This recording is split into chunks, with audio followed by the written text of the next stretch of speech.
sumber energi yang namun demikian, ya, dia punya produk sampingan yaitu asam laktat. Ya,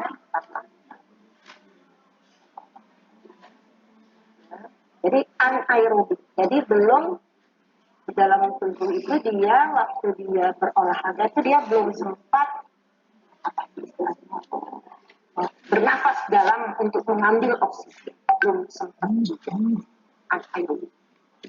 Ya, tapi agak lebih lama dibandingkan dengan kreatin fosfat, yaitu kurang lebih 1 sampai 3 menit dikatakan. Ini adalah untuk olahraga atau latihan beban, ya, resistance training. Asam laktat atau laktat yang berlebihan dapat menghentikan olahraga. Ya, jadi membuat rasa lelah asam ya, oleh karena itu prekursor glikogen, simpanan glikogen dibutuhkan untuk supaya masih bisa lanjut ya aktivitas olahraga. Ini adalah gambaran ya bagaimana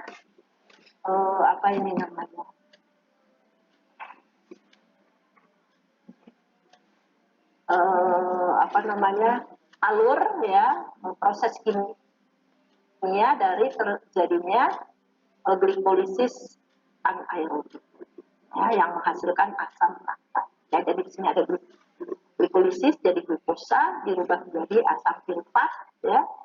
Dia di sini menghasilkan energi ATP, namun demikian ada produk sampingnya yaitu asam laktat. Nah, apakah asam laktat itu bisa dinetralisir? Ya, dihilangkan? Kan itu ternyata bisa ya. Di sini gambarnya. Ya, jadi asam laktat dari otot itu bisa dibawa ke hati ya untuk dirubah menjadi pirufat ya, kemudian pirufat itu dirubah menjadi glukosa dibawa lagi ke dalam otot. Nah, ini namanya apa ya, siklus apa namanya ini ya?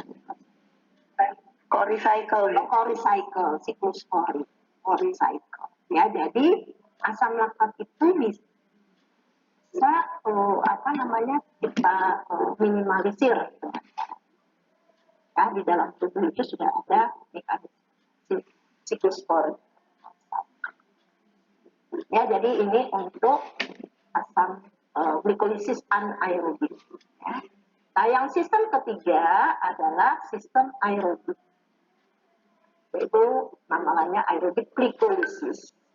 Ini ATP-nya lebih banyak, 18 kali dibutuhkan menghasilkan ATP. Ya, kalau dibandingkan dengan anaerobik maupun yang kreatin fosfat. Dan ini digunakan pada olahraga endurance, ya, lari jarak jauh. Dipengaruhi oleh gizi, ya, diet tinggi karbohidrat yang tadi sudah sampaikan. Ya, jadi karbohidrat ini sangat penting memang pada olahraga endurance tarik jarak jauh ya, untuk menghasilkan energi dan melalui sistem yang namanya aerobik. Ya, lari jarak jauh itu yang paling keren kan maraton ya. Maraton itu kira-kira berapa lama tuh maraton? Berapa lama, berapa kilometer? Oh enggak, berapa kilometer maraton? 5 Bu, biasanya yang haus. 5? Ada 5 kilo, ada yang 10 kilo, ada yang lebih dari. Ini bukannya 40 kan ya? Yang 5 itu bukan lari jarak jauh. Ultramaraton 42. Oh, kalau yang 42 yang ultramaraton. Oh, oke. Ya, kalau maraton biasa 10 ya. Berarti 10 kilo kali ya. Itu berapa lama dibutuhkan waktunya untuk maraton? Kamu udah nyobain tes kebugaran, udah nyobain belum? Udah? Udah, Kan kita Bu. disuruh jalan berapa lama itu? Berapa kilometer kita disuruh jalan? 1,6 kilometer, Bu. 1,6 kilometer. Kalau jalan berapa lama? Kalau lari berapa lama? Siapa yang jalan? Tidak jalan. Sedikit jalan, Bu. Larinya sedikit, Bu. Ya, berapa lama tuh? 15 menitan, Bu. 15 Selesainya menit. kamu begitu selesai 15 menit. Iya, Bu. 15 menit udah selesai gitu ya. Kalau saya tuh setengah jam. Saya tuh jalan benar, nggak lari. Oh, kamu karena kombinasi antara jalan dan lari ya. 1,6 15 menit. Saya benar-benar jalan. Itu 30 menit saya 1,6. Ya. Itu kalau makanya kalau lari kan yang maraton 10 kilometer berapa itu? Ya, jam-jam. Ya, ya, jadi itu adalah sumber energi yang paling banyak dihasilkan, yaitu dengan aerobik. Ya, jadi kalau mau kayak maraton atau lari jarak jauh tadi 5 kilo itu masih bisa sambil lari, bisa ambil nafas gitu kan ya, masih bisa ambil nafas ya, walaupun ada yang nafasnya lancar, ada yang nafasnya ngos-ngosan nggak? Yang lari kecil aja udah ngos-ngosan ya. Misalnya, nah itu juga tanda-tanda apa tuh kalau ngos-ngosan itu? Ya, nanti kita lihat. Ya, jadi ini adalah sistem energi yang ketiga. Ya. Nah, jadi sistem energi ini di dalam tubuh kita tuh tidak terpisah-pisah. Ya, kalau kita lihat dari gambar ini, nggak terpisah-pisah, tetapi saling sambung menyambung di mana dibutuhkan. Ya. Nah, jadi semakin ini kalau kita lihat di sini ATP fosfokreatin ini adalah yang ini ya, yang garisnya lurus, kemudian yang strip-strip ini glikolisis aerobik ya, ini adalah yang ada asam laktat ya, sedangkan yang titik-titik ini adalah aerobik. Ya, jadi sebenarnya ini ada semua di dalam tubuh kita ya. Jadi seorang atlet akan menggunakan apa saja ya, tergantung dari ini kebutuhannya ya. Nah, hanya di sini gambarannya, kalau tadi dalam waktu singkat yang paling cepat digunakan adalah ATP fosfokreatin, ya kan? Kemudian semakin lama dia semakin habis karena memang sumbernya cuma sedikit. Ya, di sini dalam waktu berapa second itu apa detik apa menit ya? Ya, detik ya, 100 detik ya. Nah, ini udah habis 1 menit ini 90 detik. Ini udah mau habis ini nih berapa ini? 40 udah turun ya. Nah, berikutnya adalah yang glikolisis. Ya, jadi kemudian glikolisis ini juga akan menurun ya, aerobik ya. Namun ada yang aerobik yang memerlukan oksigen, suplai oksigen. Nah, ini meningkat terus. Jadi semakin lama kita berolahraga, maka sumber energi utama adalah dari sumber sistem aerobik. Ya. Namun demikian, kalau misalnya maraton, ya maraton dia ada yang apa sih namanya istilahnya kalau maraton kayaknya dia dari awal udah cepet, maunya cepet sampai. ya kan? Dia nggak apa sih nggak nyadari kemampuannya. Jadi dia cepet. Habis itu dia glukogen itunya habis kalau dia malah berhenti nggak bisa melanjutkan. Tapi ada yang pelan-pelan dia mengatur, dia tahu, ya pelan-pelan tapi tulus. Nah begitu menjelang finish yang maraton atau lari jauh ini, yang 5 kilo atau berapa? 100, 200, 400, 500, berapa itu? Begitu masuk finish ternyata ada saingannya, nggak cuma satu orang, ya kan? Nah, untuk cepat-cepatan dia menggunakan sprint, dia akan cepat lari cepat. Berarti pada saat dia memasuki finish, dia bisa menggunakan energi dari fosforeat. Jadi selama dia melakukan maraton ya dia aerobik. Tapi menjelang finish ya misalnya karena ada saingan dia akan memaksakan ya menggunakan tenaga dengan sekuat-kuatnya itu dia akan menggunakan kreatif. Tapi cuma sebentar, cuma menjelang finish karena udah habis. Sampai di sini ada pertanyaan, sudah agak jelaskah? Sampai di sini apa itu 3 sistem energi di dalam tubuh? Saya nggak tahu waktu di Gisidau itu, Gisidau kan cuma satu pertemuan ya, jadi mungkin ini nggak dijelaskan dengan jelas. Ya, tapi di sini saya ingin saudara tahu bahwa itu terjadi di dalam tubuh seorang atlet ya, saling bergantian lah, tergantung jenis olahraganya, kebutuhannya. Ya, nanti tentunya berkaitan lagi dengan makanannya. Ya, misalnya tadi kalau yang aerobik berarti butuh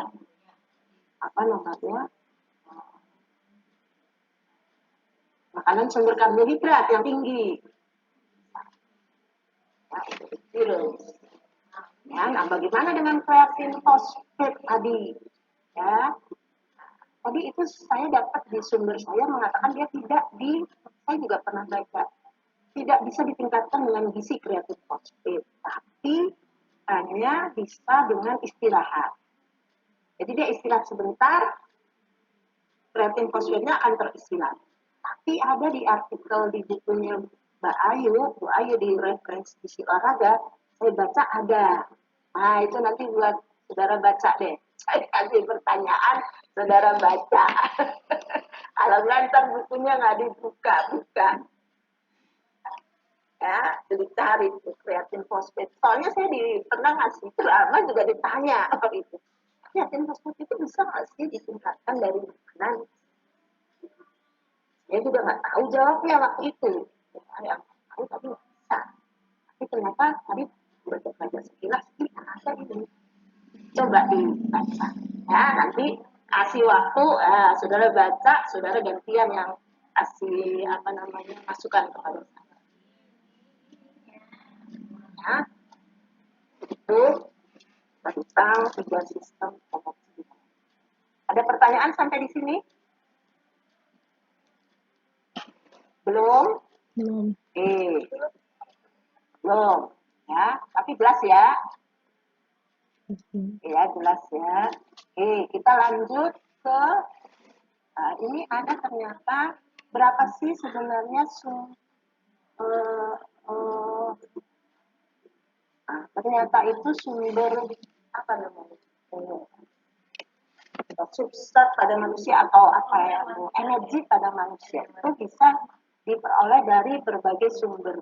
Ya, kalau tadi kita olahraga kita tahu dari glikogen ya. Glikogen otot itu ternyata di sini ada 6.000 kilokalori. Ya. Kemudian kita lihat bisa juga dari simpanan di hati. Ya.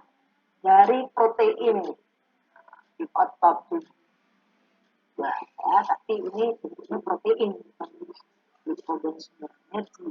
Nah, yang banyak ini adalah dari jaringan adiposa.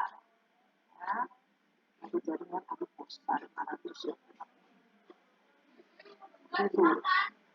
Kemudian bisa juga dari sirkulasi darah sumber energi. Ya, dari misalnya di sini ada dari ya, tapi tidak banyak. Ya, ini biasanya kalau di sumber energi di sirkulasi ini dia pertama-tama adalah sumber energi ke otak. Harus ada tapi untuk ke otak. Ya. Kalau ke otot itu ya harus dari glikogen otot. Jadi ini adalah sumber substrat pada manusia. Nah, apa sih faktor yang mempengaruhi ketersediaan substrat itu? Nah, jadi di sini ada 3 sumber dari makanan, ada diet. Nah, itu karbohidrat, lemak, dan protein. Selama istirahat atau aktivitas normal, ternyata sumber yang paling utama adalah dari lemak. Ya, yaitu kurang lebih 80 sampai 90%. Nah, sedangkan dari karbohidrat itu sedikit selama kita aktivitasnya biasa-biasa aja. Ya, atau kita mager ya, bisa ya. Namun kalau kita berolahraga atau melakukan aktivitas fisik, barulah karbohidrat menjadi sumber utama.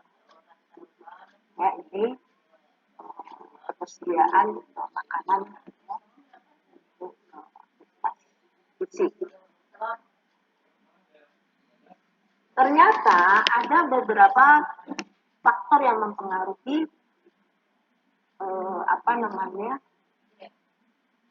lama latihan, ya, yang mempengaruhi lama latihan ya berdasarkan sumber energi.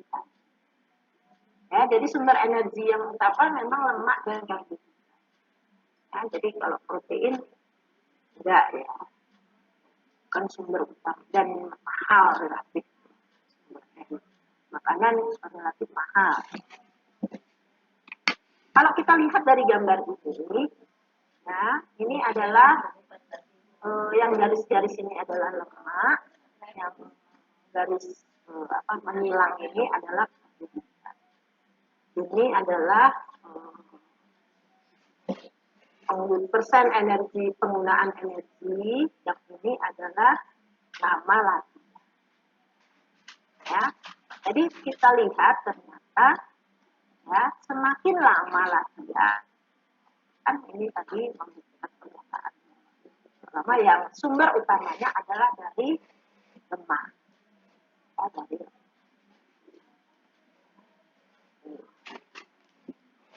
Nah, sedangkan kalau di awal-awal maksudnya kalau latihannya lebih pendek itu masih hampir sama ya. Memang masih di sini lemak masih lebih tinggi juga nih kalau 40 menit. Oke, 40 menit. Ya, 90 menit ini kayaknya lebih banyak karbohidrat. Nah, berarti ada faktor lain lagi nih yang mempengaruhi penggunaan sumber energi di dalam seseorang yang atlet ya, yang melakukan aktivitas. Jadi kalau semakin lama ini kelihatannya lemaklah sumber energi. Nah, kita lihat adalah intensitas. Ya, intensitas. Ya, jadi intensitas di sini adalah semakin intensitas itu bisa didefinisikan ada ringan, sedang, berat. Ya. Untuk olahraga yang intensitasnya ringan, Ya, untuk olahraga yang intensitasnya ringan, maka sumber energi utamanya adalah tadi ini adalah lemak. Jadi, ya, semakin tinggi intensitasnya, sumber energinya adalah karbohidrat. Ya, sumber energi utamanya. Ya, sebenarnya apa namanya? Nah, sekarang tinggal definisi intensitas. Kalau lama tadi berapa lama? Ya, jam, dalam menit, atau bisa mendefinisikan seorang melakukan aktivitas dengan lamanya. Ya, ini adalah dengan intensitas. Kira-kira ada yang sudah tahu nggak apa itu intensitas? Sudah baca-baca kali di buku, jadi buka-buka, atau udah Google-Google. Apa itu intensitas?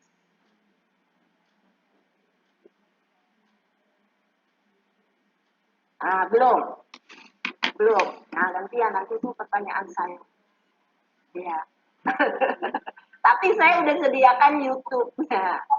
Kamu tinggal lihat coba. Sebenarnya tuh pertanyaan-pertanyaan ada di YouTube semua. Ya, apa sih itu intensitas latihan yang intensitasnya rendah, sedang, tinggi itu yang seperti apa? Nah, ini kita kalau di olahraga ini kita harus apa ya? Harus ada apa istilahnya? Terminologi baru yang kita perlu ketahui. Ya, masuk ke apa ya? Bidang ilmu tertentu itu selalu ada terminologi yang mungkin berbeda. Mungkin intensitas di olahraga beda dengan intensitas apa.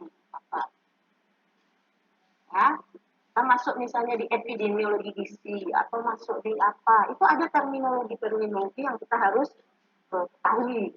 Ya, jadi itu coba nanti saudara gantian, nanti saudara yang cari tahu. Nah, kita ini nanti kan ini sesi pertama gitu ya, saya kasih masukan, nanti berikutnya kita diskusi. Ya, saudara kan sudah ada tuh, coba nanti dibuka YouTube-nya, didengerin. Ya, YouTube-nya emang bahasa Inggris sih. Kadang sih ada bahasa Indonesia, tapi kadang-kadang nih yang saya ketemuin bahasa Inggris, tapi singkat. Kayaknya saudara ngerti deh maksudnya. Ya, nanti saudara dengarkan, kemudian saudara gantian yang ngejelasin ke saya. Ya, apa itu intensitas? Ya, tadi tuh ada pertanyaan pertama, apa tadi? Creatine phosphate, apa itu? Sumbernya dari mana? Baca. Ini gampang tinggal ya. Bisa dengerin YouTube. Saudara juga simpulkan. Ya, kita belajar apa enaknya itu ya saudara zaman sekarang ya. Dibandingin zaman saya, itu semuanya tuh ada YouTube-nya. Kalau kita malas baca, ya enggak? Ini yang udah pakai kacamata kan kadang-kadang gitu ya. Gitu ya. Banyak buram. Kayaknya kita bisa pakai audio. Kayak saya sekarang saya juga mulai senang karena mata saya udah capek. Nah, ini sekarang zaman sekarang ada YouTube. Dan orang tuh kayaknya banyak banget senang gitu. Jadi ya itu cari.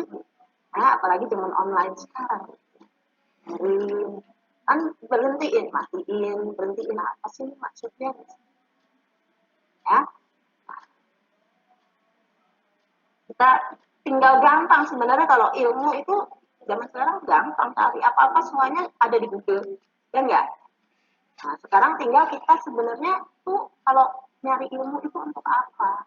Pengen tahu itu untuk apa? Itu pengen tahunya untuk cuman lulus ujian, ya kan? Dapat nilai A, lulus, atau apa? Apakah kau pengen tahu yang kau pengen untuk apa? Kerja, cari uang, ya. Kalau nanti saudara apa namanya, makanya sebenarnya ilmu tuh kayaknya sekarang tuh nggak perlu guru kayaknya ya. Sebenarnya nggak perlu guru, gurunya dan Mbak Google itu ya gurunya sebenarnya. tinggal saudara pengen tahu apa. Nah ini memang membangkitkan kepengen tahuan saudara ini yang kayaknya kita perlu ilmu ini ya, supaya saudara bisa nyari sendiri ya, karena semua ternyata ada di Google, ya, ada di YouTube ya. Nanti juga saudara cari tahu apa itu intensitas dalam olahraga. Ini ada di ya. Oke, lanjut.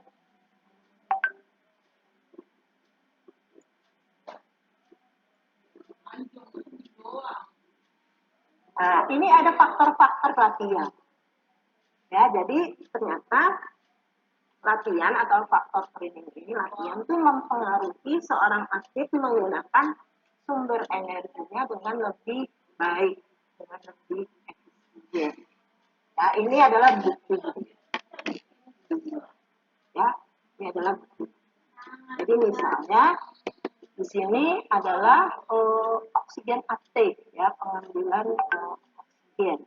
Ya, ini adalah yang dotnya gelap ini adalah sebelum latihan, sebelum dia selalu berlatih. Ini adalah yang seperti ini, kosong adalah setelah berlatih. Ibu, Ya. maaf PPT-nya belum keganti. Belum keganti. Iya. Ini udah. Kalau di saya masih belum. Gimana? Nah, udah Bu. Udah. Oh, tadi Udah, Bu. saya pakai, saya gedein malah kelihatan. Oke, dah ya. Oke, ya, jadi ini untuk oksigen uptake ya. Nah, ini ada lagi adalah untuk muscle glycogen, untuk glikogen otot. Ya, ternyata yang terlatih, ya, ini terlatih, ya, jadi mungkin bahasanya ini after training itu dia sudah terlatih, orangnya sudah terlatih. Kalau ada lagi di bahasa itu elit atlet apa ya, papan atas, atlet nasional, ya, ada nasional, ada regional, apa, daerah, ya. Jadi kalau saudara mah jangan atlet apa namanya, juara 17 Agustusan gitu ya, di kampung gitu ya, bukan gitu ya, atlet nasional misalnya. Ini ternyata kalau dia udah terlatih, ya, jadi simpanan glikogennya akan lebih lama dan lebih ya, lebih atas daripada yang lebih banyak dan lebih. Kemudian ini kan waktu ya. Ini waktu, jadi ini tidak. Nah, bagaimana dengan asam laktat? Tadi asam laktat itu adalah apa namanya? Asam laktat adalah tadi produk samping dari glikolisis air. Ya, di sini juga kelihatan. Ya, kalau glikogennya lebih banyak, yang terlatih justru asam laktatnya lebih rendah.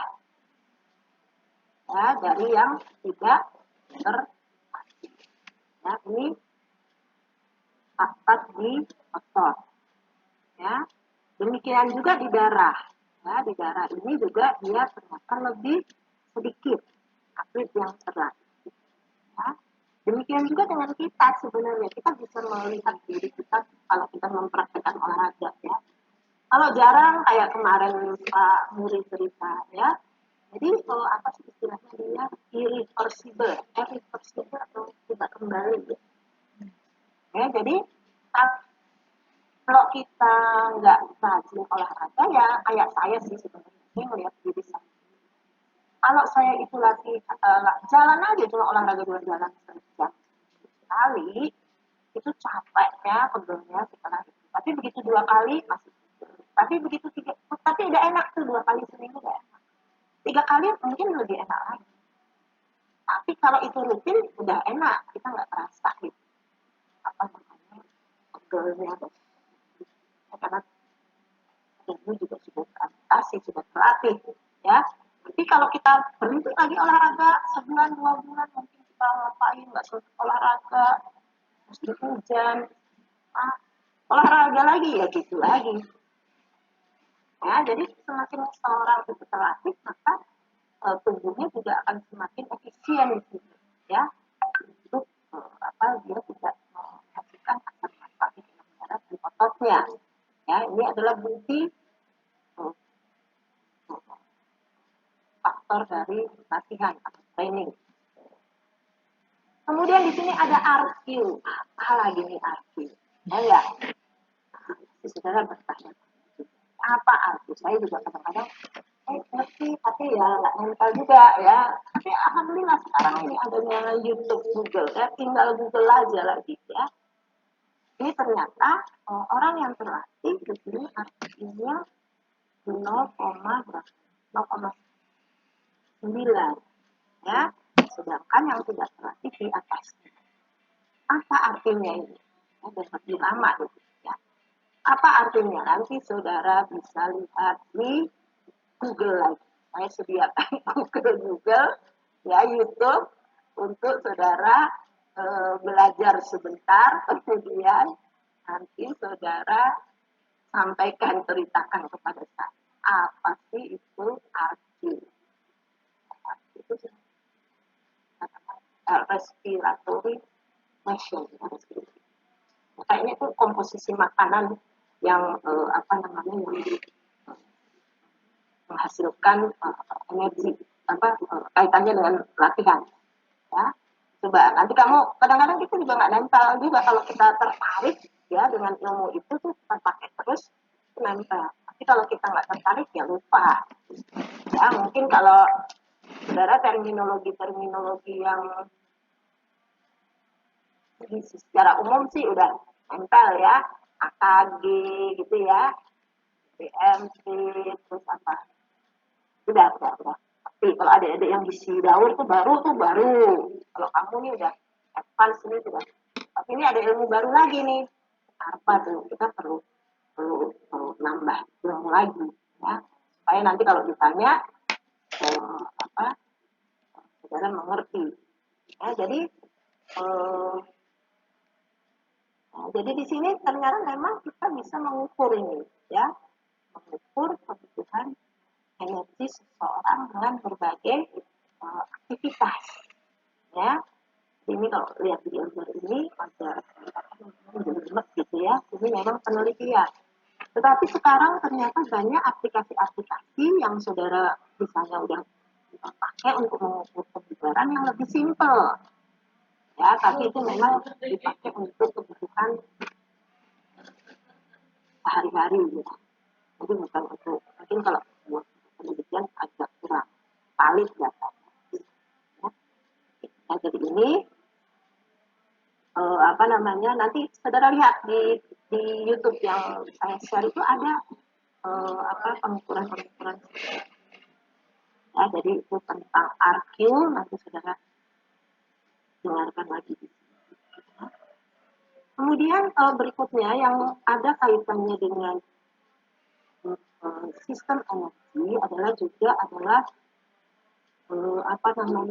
serat otot pada hati.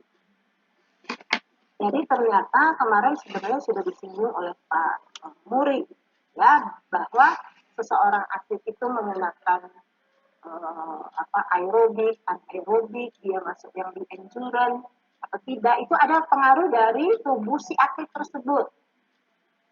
Nah, serat ototnya itu dia seperti apa, sehingga mungkin ada seseorang dia bagus di daya tahan ya, tapi nggak bagus di power ya, kecepatan ya, tapi ada yang atau ada yang tidak bagus di kecepatan tapi dia bagus di dan sebagainya. Itu ternyata ada juga pengaruh dari jenis otot yang dimiliki ya. Di sini disebut ada tipe 1, tipe 2, tipe merah atau putih ya, merah atau putih ya. Jadi di sini kalau yang tipe 1 itu merah gelap, slow pitch ya, lambat ya. Ini dia memproduksi lebih banyak, lebih mudah dalam tubuhnya memproduksi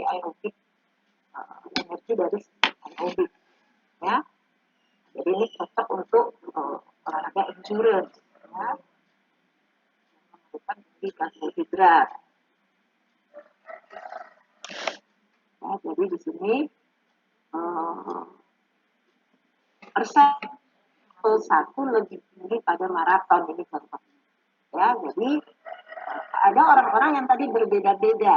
Ya, jadi ini dari faktor stratol. Kalau kemarin Pak Budi malah bilang ada lagi ya, ada dari segi apa ya, gen atau apa gitu. Ini saya tahunya baru dari otot. Nah, berikutnya gen saya juga tahu. Jadi ini juga mempengaruhi. Hanya ini sebenarnya apa dalam pembinaan atlet ya. Hanya kita perlu tahu aja ya. Kemudian ini ada tipe 2, ya, tipe 2 ini aslis, ya, putih, ini dia sumber energinya glikolisis, ya, anaerob glikolisis yang sangat cepat, ya, jadi ini dia lebih cocok untuk yang apa namanya olahraga yang mungkin yang intensitas pasti tinggi, ya, yang sumber energi utamanya adalah glikolisis anaerob. Ini tipe 2.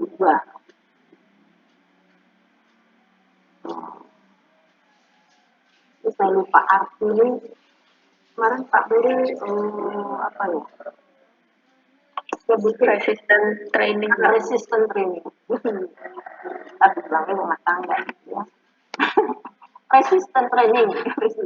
Jadi lebih cocok untuk resistant training dan olahraga kekuatan. Ini tinggi glikogen untuk metabolisme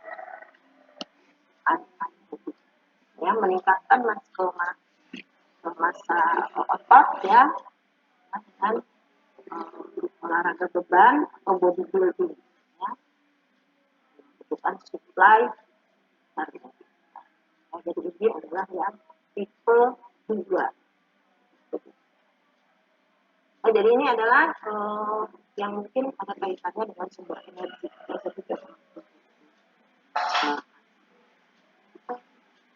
Kemudian ada yang penting juga di sini adalah, jadi tadi ada nama, ada intensitas, ada durasi, ada kecepatan dalam berolahraga. Ya, jadi maraton kan dia lebih lama ya. Tapi kalau sprint cepat. Ya, ini gimana nih kaitannya dengan sumber energi? Ya, jadi ternyata kalau pemanasan lebih banyak anaerob. Ya. Namun kalau sudah pertandingan, ya itu kombinasi ya, aerobik atau anaerob, tapi tergantung juga dari jenis olahraganya. Ya, ketika olahraganya membutuhkan waktu yang lama, maka sumber energi aerobik lah yang lebih tinggi. Nah, kemudian endurance juga ditentukan oleh kapasitas aerobik. Ya, kapasitas. Ya, kemudian ini adalah contoh apa ya? Ini intensitas apa? Jadi ada orang misalnya ini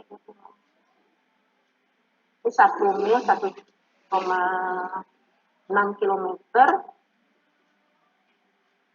ya dia akan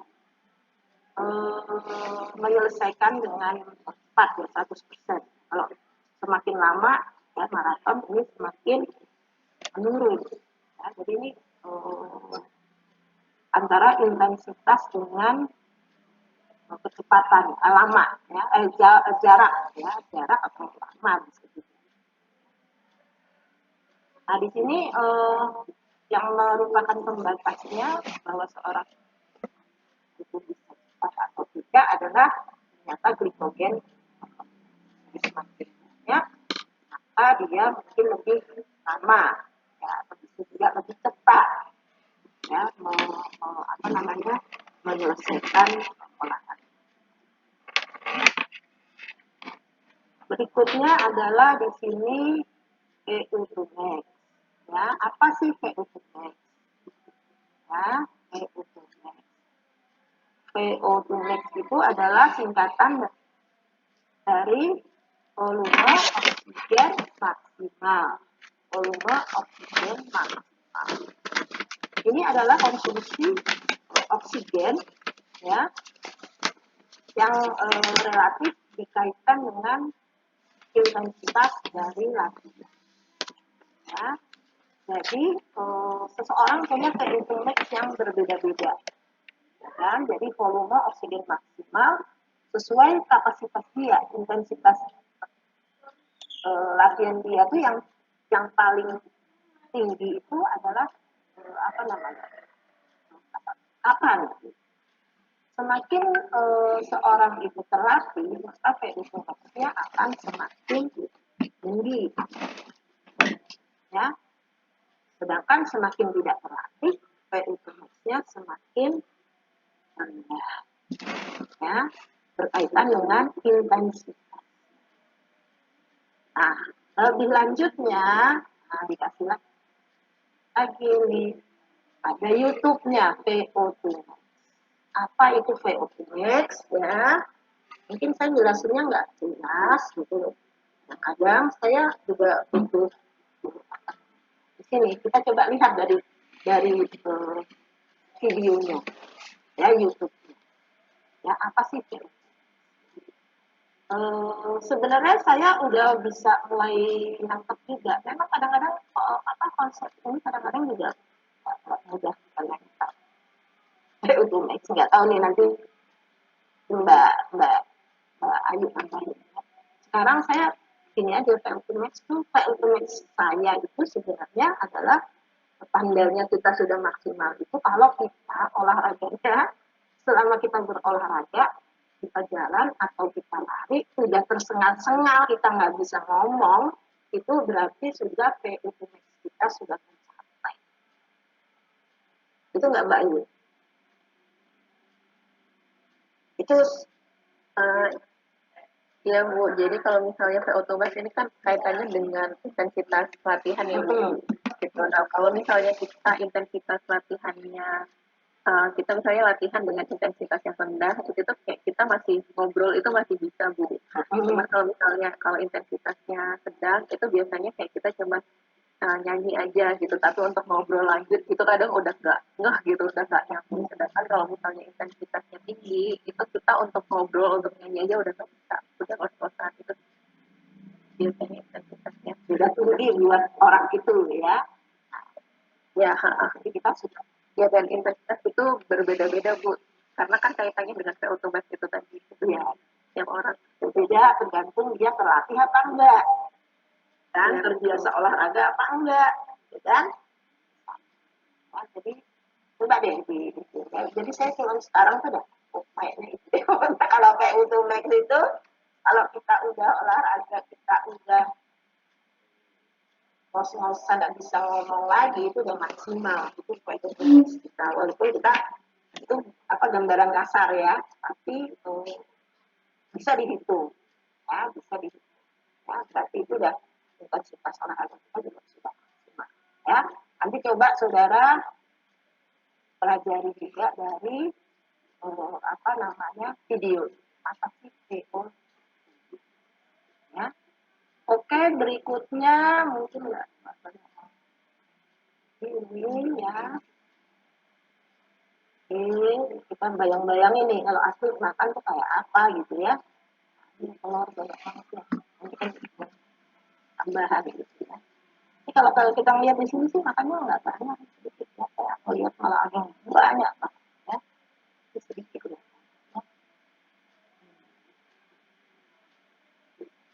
Oh ini kapasitas aerobik kaitannya dengan VO2 ya.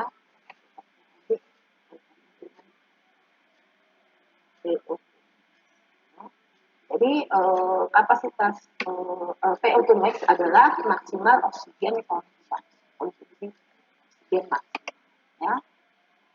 Kalau tinggi VO2 max ya berarti kita latihannya juga bisa lebih keras dan lebih lama.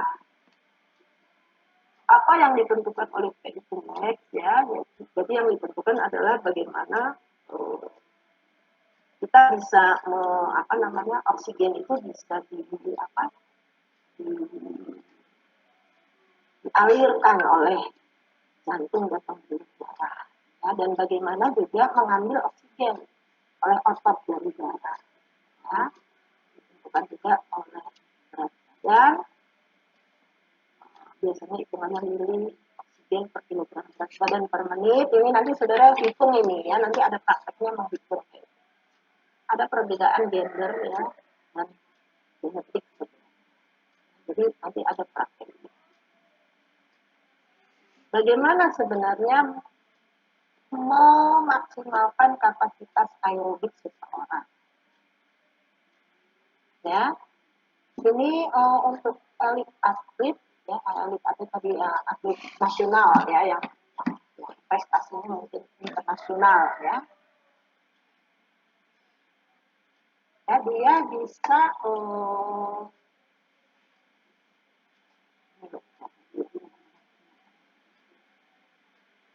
ya kalau PO2 max-nya tinggi ya, dia bisa melakukan aktivitas aerobik yang lebih tinggi.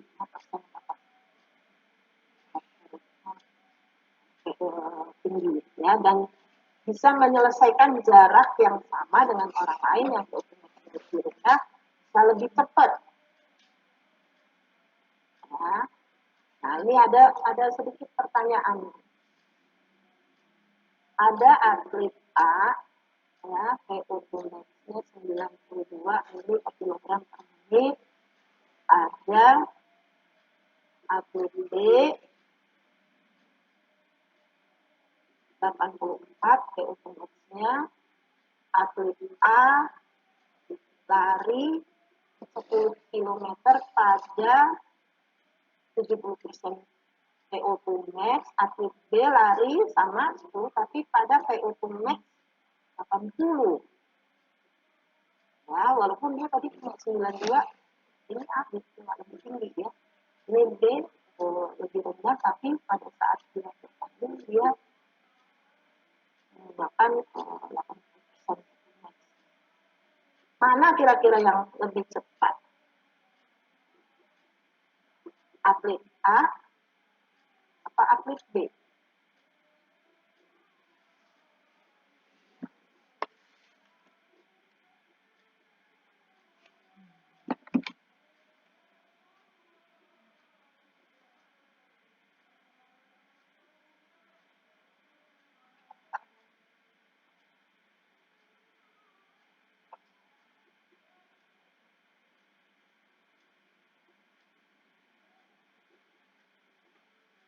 Apa deh?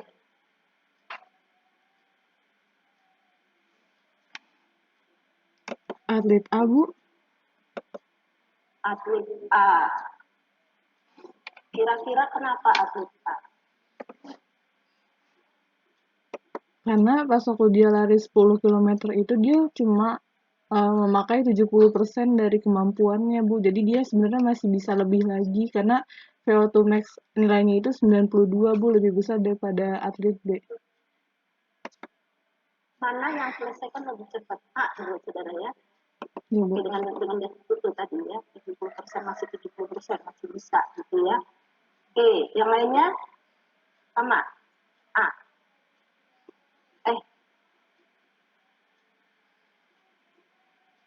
Iya, A.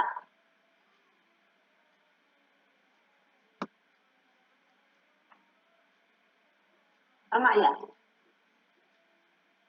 Mbak Ayu apa Mbak Ayu? Ya Bu, kalau saya juga A Bu, karena kalau yang B itu dia udah 80% dari VO2 max maksimalnya, sedangkan dia kan VO2 max maksimalnya kan 84. Jadi bisa jadi dia udah ngos-ngosan gitu Bu. Betul ya, betul. Jadi apa namanya? Yang VO2 max-nya lebih tinggi, Pak, yang bisa menyelesaikan lebih cepat. ya. Apa namanya? Jadi yang lebih tinggi VO2 max-nya adalah yang A, ya. Nah, jadi di sini dia masih punya kekuatan, dia belum menggunakan apa namanya energinya secara maksimal, ya, yang A. Ya, kalau yang B mungkin udah hampir maksimal, ya, sudah ya. Jadi itu kira-kira ya gambaran bagaimana memaksimalkan kapasitas air. Kemudian, nah ini sedikit, nah ini juga ini.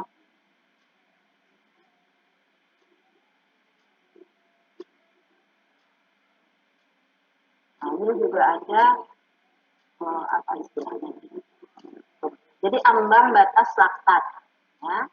Ambang batas laktat adalah ini adalah akumulasi laktat digambarkan sebagai persen kapasitas aerobik. Ambang rendah untuk yang tidak terlatih. Ambang rendah untuk yang tidak terlatih 50%. VO2 max yang tidak terlatih rendah. Sedangkan yang terlatih itu lebih tinggi. Ya, ambang batas. Ini tuh kalau boleh menambahkan ya Bu. Ya, ini tuh terkait dengan pembentukan laktatnya itu Bu. Jadi untuk orang yang tidak terlatih, pembentukan laktatnya itu semakin cepat dibandingkan dengan orang yang terlatih seperti itu. Jadi jadi ketika kita sering latihan, itu nanti laktat threshold kita itu semakin lama semakin tinggi. Dalam artian berarti pembentukan asam laktat itu semakin lama. Gitu. Nah, kalau misalnya pembentukan asam laktat semakin lama, berarti sistem energi kita semakin efisien. Gitu. Nanti kaitannya dengan RQ yang tadi itu ya Bu, respiratory quotient itu. Nah, jadi ini di sini atlet A dan B VO2 max-nya kalau sama, VO2 max-nya sama. A itu lambang batas threshold 80%, sedangkan B adalah 70%. Jadi A adalah atlet yang lebih baik. Ya, jadi kalau VO2 max-nya sama, tapi dia ambang batas asam laktatnya lebih tinggi, jadi dia lebih efisien gitu kan. Nah, jadi ini untuk olahraga yang lama, maka ambang batas laktat atau laktat tersebut ini sangat penting. Jadi seperti pada pada olahraga maraton. Nah, jadi tadi sudah dijelaskan sama Mbak Ayu juga, ya. Jadi mudah-mudahan sih ya, emang nggak bisa nempel langsung ya, sedikit-sedikit ya. Ini adalah gambaran. Nah, ini gambaran sebelum ini semua sama ya. Yang tidak terlatih dengan yang terlatih ya. Jadi yang terlatih dia lebih tinggi ya, rapat dibandingkan yang tidak terlatih. Itu kan Mbak Ayu. Iya Bu, jadi pada saat belum terlatih, ini tuh laktatnya cepat terbentuk gitu Bu. Bahasa singkatnya, nanti ketika dia latihan intens, ya betul, karena laktat ini ada kaitannya dengan kelelahan akut sebenarnya. Jadi kalau misalnya laktatnya cepat terbentuk, kita juga jadi cepat capek gitu. Sedangkan ketika kita sudah mulai latihan yang intens, misalnya kayak gitu, laktatnya jadi lebih lama terbentuknya, akhirnya kita jadi capeknya lebih lama. So, kalau misalnya di jurnal-jurnal biasanya tulisannya time of exhaustion, waktu kelelahan yang lebih lama, waktu menjadi lelahnya yang lebih lama, menjadi lelah lebih lama. Ya, jadi ini mudah-mudahan ada dong dikit ya, nggak ngarepin banyak untuk mencernanya butuh waktu ya, butuh waktu. Tapi kalau ya nanti mungkin saya ada tambahan nanti Bu setelah Bu bikin saya mungkin saya review lagi. ya. Jadi itu ini adalah keseimbangan energi. Ya, ini keseimbangan energi, ini mengukur energi expander. Ini kayaknya sih sebenarnya kita udah tahu ya. Kita udah tahu ya komponennya ya. Ini ya, jadi ada basal ya, aktivitas, termogenesis ya. Nah, ini juga ya. Ini kira-kira ini ya, ini kira-kira ini kalau mudahnya itu seperti ini. Tapi kita biasanya menghitung per lama dia melakukan aktivitas fisik dengan olahraga tertentu ya, kita hitung lebih detail. Ya. Oke, nah apa sih akibatnya kalau energi itu tidak adekuat terpenuhi ya, ini penampilannya dia jadi buruk ya. Jadi tadi kalau glukogen outputnya tidak cukup ya, misalnya untuk yang endurance ya, kemudian tadi misalnya dia tidak, kadang-kadang atlet perlu juga nih ilmu ini, tapi memang dengan bahasa yang sederhana gitu, supaya kayak orang sama-sama bertanding gitu kan, ada yang mau buat capek gitu kan, padahal kalau dia tahu fisiologi tubuhnya untuk misalnya maraton gitu kan, justru kalau dia cepet-cepetan dia habis misalnya, ya kan, malah nggak sampai, tapi justru udah pelan aja, tapi dia lihat lawannya, jadi dia bisa pakai yang aerob ya kan, karena aerob kan lebih lama, yang fosfagen atau yang anaerob kan udah sedikit, dia nanti capek. Jadi kayaknya kamu perlu dulu tapi ilmu yang sederhana gitu bahasanya, enggak kayak kita gini ya, kimia juga ya, jadi harus sederhana, sehingga nanti pada saat tertentu dia misalnya mencapai finish, barulah di situ dia genjot pakai strength-nya atau pakai aerobiknya yang intensitasnya lebih tinggi untuk mencapai kemenangan gitu.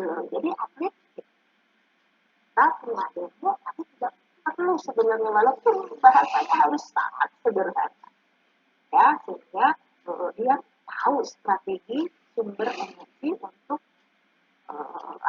meningkatkan performa ya. Jadi ini dia penampilan bisa buruk ya, meningkatnya hilangnya jaringan lemak ya, jadi kurang gizi gitu ya, kurang gizi, kehilangan kekuatan dan daya tahan ya, belum imun ya.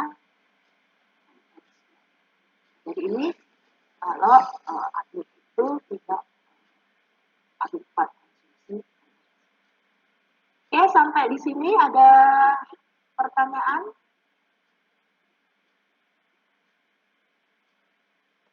Kalau nggak ada, nanti gantian aja yang jawab pertanyaan saya. Ya, Mbak Ayu mau jelasin sekarang apa nanti?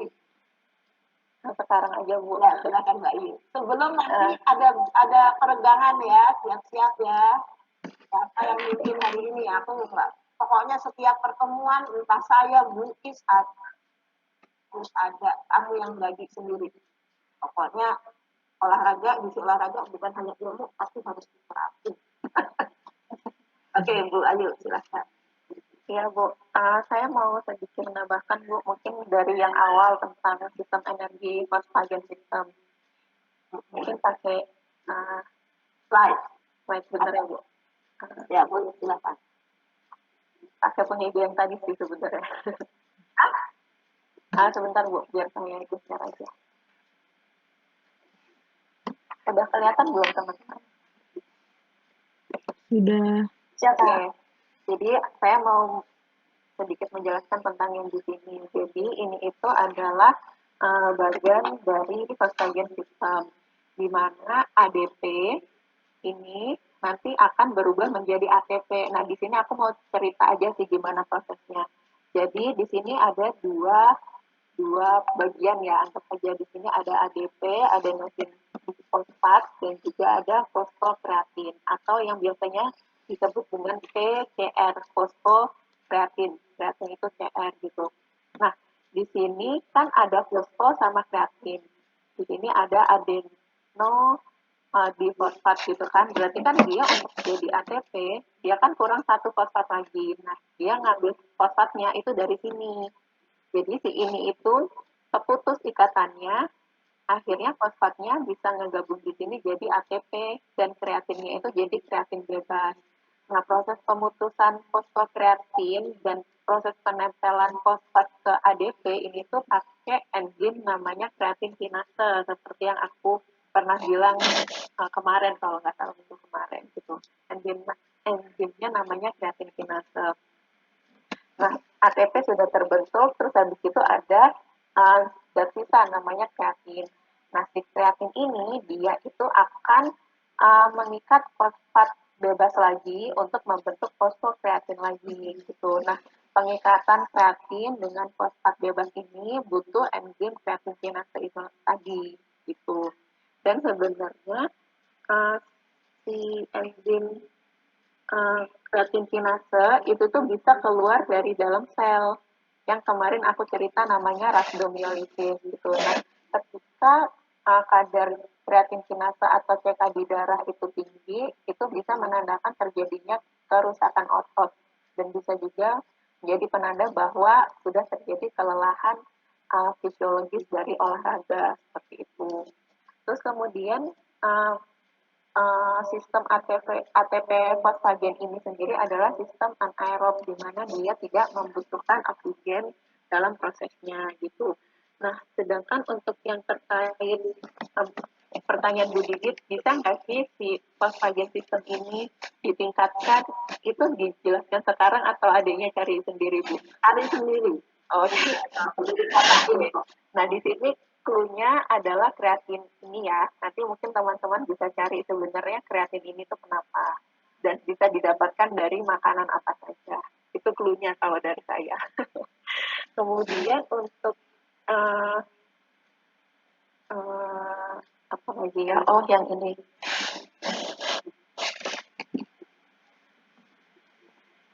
Ya, yang ini nasi ATP. Kalau biasanya saya bilang sih sistem ATP PCR ya Bu, kalau biasanya saya ngomong. Nah, sistem ATP PCR ini tuh biasanya terjadi kurang dari 10 detik, tapi ada beberapa sumber juga yang bilang itu maksimal 20 detik gitu. Jadi tergantung individunya. Sedangkan untuk glikolisis anaerob itu sendiri maksimal banget terjadi sampai 1,5 menit atau 90 detik gitu. Sedangkan kalau misalnya energi yang aerobik, yang glikolisis aerob itu bisa terjadi selama sampai kelelahan itu terjadi. Gitu. Kemudian terkait dengan uh, ini itu adalah adaptasi fisiologi olahraga gitu. Jadi ketika kita rutin berolahraga, perubahan-perubahan fisiologi inilah sebenarnya yang terjadi di dalam tubuh kita. Kalau oksigen uptake ini bahasa Indonesianya itu adalah pengambilan oksigen yang ada di tubuh. Jadi ketika kita sudah lebih sering berolahraga, itu nanti pengambilan oksigen di dalam tubuh kita yang dilakukan oleh darah, jantung, paru-paru dan pembuluh darah itu dia akan lebih efektif gitu. Nanti mungkin teman-teman bisa membaca juga kenapa sih kok atlet itu dia punya stroke volume yang lebih tinggi dan kenapa sih atlet itu bisa punya denyut nadi yang lebih rendah gitu. Ada yang tahu stroke volume itu apa? Belum. Oke, jadi kalau misalnya jantung itu ketika dia mau memompa, itu kan dia dari atas ke bawah, dari atrium ke ventrikel, ventrikelnya itu kan akan mengembangkan, ya nggak? Kebayang nggak jantung, atrium, ventrikel, kebayang nggak? Jadi dia itu denyutnya akan lebih lama dan proses pengisian darahnya itu akan lebih lama. Seperti intinya tuh kayak gitu. Jadi dia ngisi darahnya lebih lama, tapi dia ngestruknya, ngepompanya itu lebih kuat. Tuh sebenarnya itu. Jadi makanya kenapa denyut nadinya itu lebih lama, tapi stroke volume-nya itu lebih tinggi. Gitu. Terus habis itu di sini terkait dengan muscle glycogen seperti yang saya pernah cerita kemarin, kalau misalnya di otot kita itu kan sudah ada kapasitas sendiri untuk penyimpanan glikogen. Nah, ketika kita berolahraga dan adaptasi olahraga itu sudah terjadi, si kapasitas itu akan terjadi peningkatan. Gitu. Makanya di sini bisa dilihat kan bahwa dia itu makin lama makin banyak sebenarnya. Kemudian untuk muscle laktat dan blood laktat ini kaitannya dengan laktat threshold yang tadi itu. Sedangkan RQ ini adalah respiratory quotation. Nanti bisa di cari sendiri. Intinya ini adalah penggunaan metabolisme zat gizi makro di dalam olahraga. Terus kemudian tentang kalau misalnya biasanya sih Bu, kalau muscle fiber ini di bahasa Indonesianya itu namanya serabut otot. Gitu. Jadi ada tipe 1 dan ada tipe 2, dan tipe 2 ini ada yang A, ada yang B, bahkan yang terbaru itu ada yang C, Bu. Ada yang X juga. Ada yang gabungan. Ya, betul, ada yang gabungan. Gitu. Nah, terus kalau yang tipe 1 itu kan disebut dengan slow creep gitu. Jadi dia menggunakan lipolisis aerob atau lipolisis gitu kan. Jadi sistem energinya itu aerobik. Nah, biasanya atlet yang punya tipe 1 serabut otot tipe 1 banyak itu adalah atlet-atlet yang dia kayak endurance gitu, misalnya kayak atlet maraton gitu. Nah, dia punya serabut otot tipe 2, tapi dia tipe 1-nya itu lebih banyak gitu. Biasanya kayak gitu. Hal yang sama juga terjadi pada serabut otot tipe 2 gitu, di mana atlet yang memang dia fokusnya di strength and power, dia biasanya lebih punya serabut otot tipe 2 lebih banyak dibandingkan serabut otot tipe 1 gitu. Kenapa? Karena latihannya mereka, meskipun latihan aerobik juga tetap jalan, tapi kan lebih difokuskan ke latihan strength and power seperti itu. Begitu, Bu? Iya, iya. Oke. Terima kasih ya Mbak Alia. Nanti menambah supaya kamu lebih jelas pakai bahasa. Ya. Oke, kalau saudara tidak ada pertanyaan, siapa yang mau mimpin peregangan? Habis peregangan kita bagi tugas, saudara nanti kira-kira setengah jam. Ya, ada 5 kelompok ini. Saya tadi pertanyaan-pertanyaannya ada 5 kelompok ini ya. Ini apa itu tadi kreatinin, sumbernya dari makanan, kemudian apa yang terjadi pada asam laktat, apa itu intensitas, RQ, dan VO2 max. Jadi ada 5 pertanyaan yang kalau buku nanti pakai yang tadi saya tuh pakai yang buku yang karangan siapa ya? Jadi Mbak yang karangannya Anita Bin konflik guide to sport ya. Nanti coba lihat di situ biar banyak ada di situ. Makanya teman saudara kan apa namanya? Kalau yang Anita itu bukunya lebih gampang dibaca sih Bu daripada buku yang lain. Kotak-kotaknya gampang. Dulunya tuh ada di situ ya. Siapa yang mau mimpin peregangan silakan.